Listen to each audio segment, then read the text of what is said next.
So after treatment ఒక ఊహ అయితే ఉంటది మాకు. ఏంటంటే ఇక అది పర్మనెంట్‌గా ఫిజిక్ అనేది ఉండిపోతది అనేది. So is it true? పర్మనెంట్‌గా మెయింటైన్ చేయొచ్చండి. చాలా మటుకు ఏంటంటే మనం చేసేవాళ్ళు వెయిట్ కంట్రోల్‌లో పెట్టుకోవడం is important part. Post surgery కూడా వెయిట్ వాళ్ళది ఎక్కువ 5-10% కంటే ఫ్లక్చుయేట్ అవ్వకూడదు. ఇప్పుడు ఓకే. సపోజ్ ఒక 80 కిలోస్ ఉన్నవాళ్ళు లైపోసక్షన్ చేసిన తర్వాత 85-75 మధ్యలో ఉంటే ideal would be that. So ఆ రిజల్ట్ అలానే మెయింటైన్ అవుతుంది. లేకపోతే ఏమవుద్దంటే ఫ్యాట్ ఇంకో చోట డిపాజిట్ అవుతుంది. వేరే పార్ట్ ఆఫ్ ద బాడీలో డిపాజిట్ అవుతుంది. మనం చేసిన దగ్గర అవ్వకపోవచ్చు. But then again they can put on weight and ఇంకో చోట ఫ్యాట్ డిపాజిట్ అవుతుంది. సో ఆఫ్టర్ ట్రీట్మెంట్ ఇన్ఫెక్షన్స్ గాని అంటే దురద, దద్దులు ఇలాంటివి ఏమైనా వచ్చే అవకాశం ఉందంటారా? ఇన్ఫెక్షన్ చాలా రేర్ అండి. ద ఓన్లీ ప్రాబ్లం చాలా మటుకు వచ్చేది ఏంటంటే కొందరికి ఆ హీలింగ్ అప్పుడు కొన్నిసార్లు అక్కడక్కడ వాపు ఉండటం ఉంటుంది. వాపు. ఆ స్వెల్లింగ్ అంటే అదే ఏరియాలో ముందు సర్జరీ కంటే ముందున్న షేప్ ఎప్పుడు అంత పెద్దగా రాదు.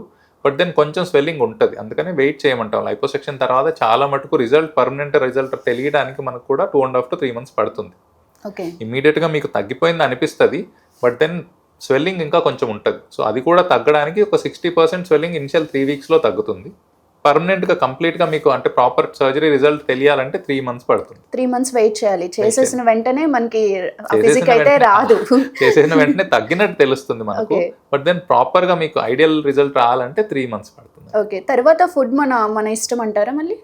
ఫుడ్ అంటే ఇష్టమైంది తినొచ్చండి. కంటెంట్ వైజ్ ఒకటే చెప్తాను. ఎప్పుడైనా మా వాళ్ళకి సర్జరీ చేసిన తర్వాత చాలా మంది almost every other person ask same question. Okay. ఏం ఫుడ్ తినొచ్చు? ఏం ఫుడ్ తినొచ్చు అనేది చాలా మటుకు మేజర్ సర్జరీలు అయిన వాళ్ళకి ఏం చెప్తామంటే ప్రోటీన్ డైట్ ఎక్కువ ఉండేది తినండి అని చెప్తాం. నాన్ వెజ్ తినొచ్చు బ్రహ్మాండంగా. పప్పులు తినకూడదా అని అడుగుతారు. విచ్ ఈజ్ అగైన్ పప్పులు అవన్నీ ఎప్పుడు చెప్తారంటే తినకూడదని ఆయుర్వేదంలోనో హోమియోపతిలోనో వాటిల్లో చెప్తారు. అల్లోపతిలో అలాంటి రెస్ట్రిక్షన్ ఏమి ఉండదు. కార్బోహైడ్రేట్స్ కొంచెం లిమిటెడ్గా తినమంటాము. రైస్ ఇవన్నీ కొంచెం లిమిటెడ్గా తినమంటాం. ప్రోటీన్ ఎక్కువ, ఎందుకంటే హీలింగ్కి ప్రోటీనే ఎక్కువ ఇంపార్టెంట్ మన బాడీలో. సో అందుకని ప్రోటీన్ ఎక్కువ తీసుకోమంటాం. కంటెంట్ వైజ్ నెక్స్ట్ రోజు బిర్యానీ కూడా తినొచ్చు. తినడానికి అంటూ ఏం రెస్ట్రిక్షన్ లేదు, కంటెంట్ వైజ్ ఏం లేదు. But limited quantity. ఎందుకంటే మీరు ఎక్కువ తినేస్తే మళ్ళీ ఎక్కువ పుట్ ఆన్ అవుతారు, చేసుకున్న పర్పస్ పోతుంది.